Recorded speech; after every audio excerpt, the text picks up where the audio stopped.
Alright, welcome back. So in this video, we're now going to go over kind of a miscellaneous topic, which isn't super important, but it's important enough that I wanted to still talk about it. And this is in the book too.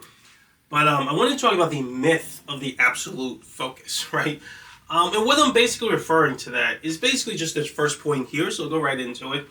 So it says, gurus, so people who presumably have a whole bunch of knowledge about their mind and about spirituality and things like that, they say that they often presume that keeping your mind 100% focused on something is the key to reaching higher mental abilities, or we know them now as transcendental mental abilities, but they don't use the terminology we're using, so that you're reaching your greatest potential or whatever, right?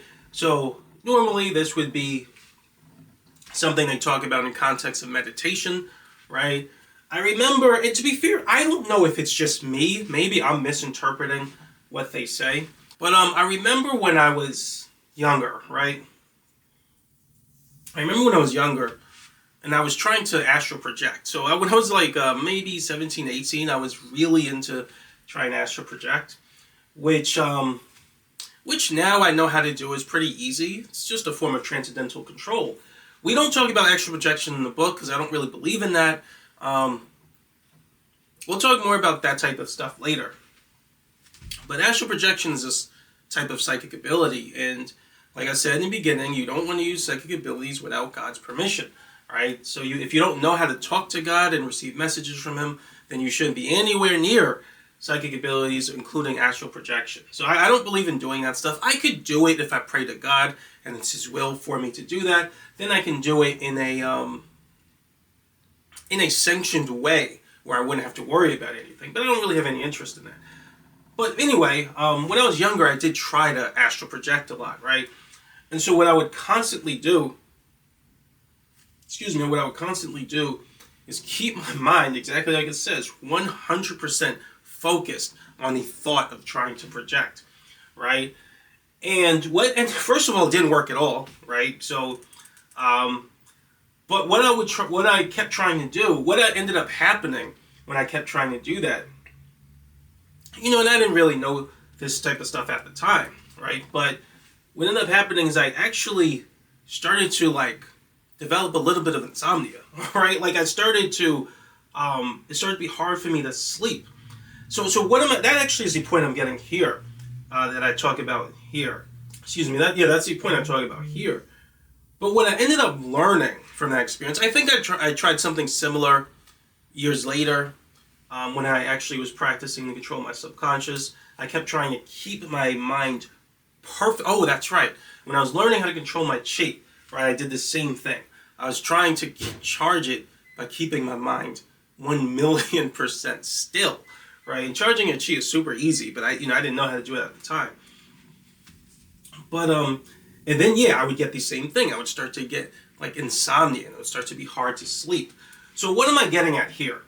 Basically, when you hold an intention to keep your mind extremely still, what actually ends up happening is not this paradigm or this idea that if you keep your attention 100% focused on some idea, right, that your mind's, some secret mental abilities of your mind are going to be unlocked or something. That's absolutely not how it works. So we spoke about how it works, right? You have to charge your energy, and then when you enter a transcendental state, your conscious mind acquiesces, right? Or you switch to thinking using your subconscious instinct rather than your negative mind.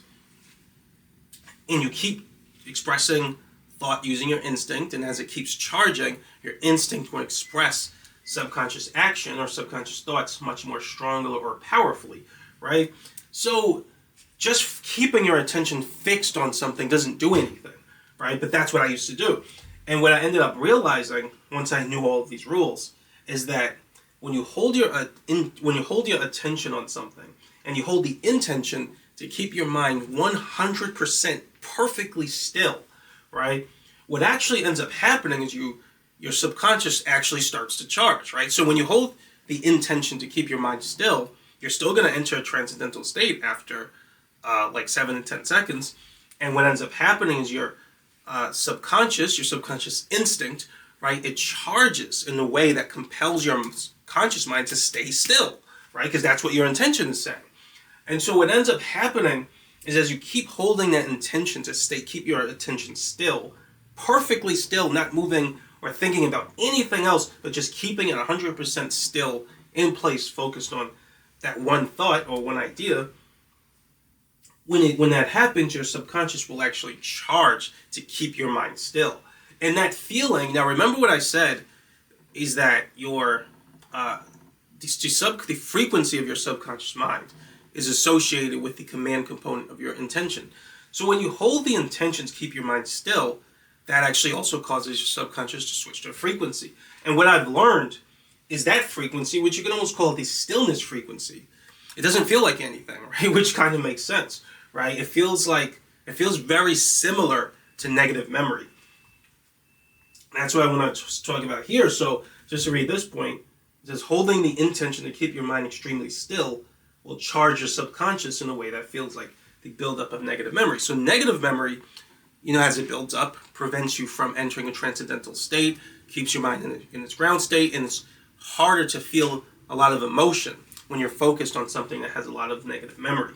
Now, when you're focused on something in which case you charged up this stillness frequency, it actually has the same feeling as negative memory, even though technically it isn't, right? It's positive memory because you've charged up your subconscious while focused on it. But the stillness frequency is very unique, and that's why I wanted to talk about it, because it's the one frequency that your subconscious can charge up at that still feels like negative memory. It feels almost exactly the same as negative memory. Every other frequency, your mind is in motion, right? But this one frequency is an exception where when your subconscious charges, it compels your conscious mind to keep your attention perfectly still. And the emotion associated with the frequency where your subconscious does that doesn't feel like anything. It almost feels like depression. It feels like nothing, right? It's like there's no motion on that frequency.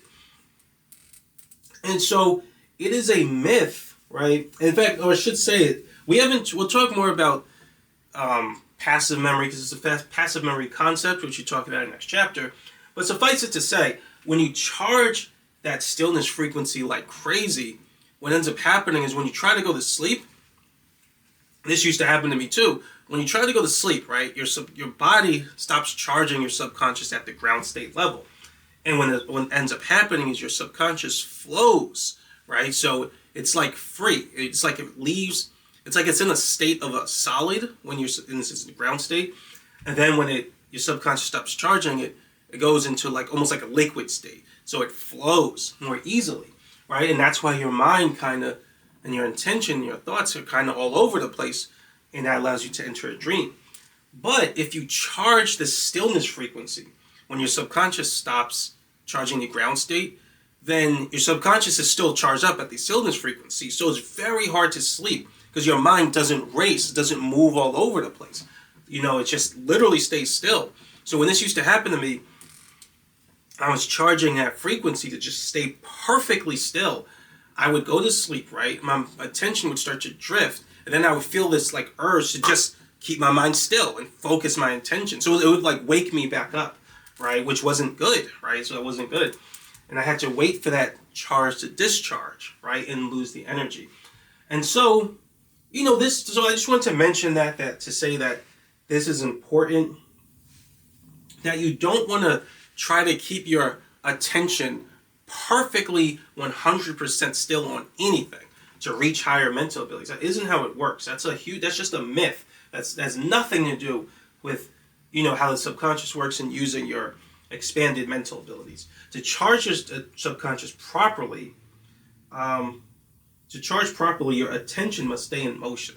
So that's important. You're never going to be able to charge your subconscious or use your transcendental mental abilities by keeping your attention perfectly still, right? You have to keep your attention in motion, because if you don't, then you're going to just charge the stillness frequency, and then that's going to feel like negative memory, right? So that's the one exception to positive memory, where the properties of positive memory, actually reflect the properties of negative memory instead. And we're going to talk about that in chapter 11, where basically keeping your mind in motion, right, or keeping your attention moving, it's basically you would do in the process of like telling some kind of story in your mind. But we'll talk about that later. But yeah, it's just important to recognize this point and remember that you can't, when you're charging your subconscious or using your transcendental abilities, you don't want to keep your attention 100% still. It has to be in motion at all times in order for your subconscious to charge properly, right? Because otherwise, if you, like I said, if you don't, it's just going to go to stillness frequency. Otherwise, your subconscious instinct is always going to try to move all over the place, and it'll keep doing that if it's not on the stillness frequency, right? So, yeah, that's pretty much it. It's not really too much, but the next chapter, we're going to start talking about what I call passive and active memory, which is we're now going to talk a little bit more about the timing nature or the timing component of building positive memory and negative memory and how it affects you. So, yeah, that's pretty much it for now. But thanks for watching, and I'll see you next video.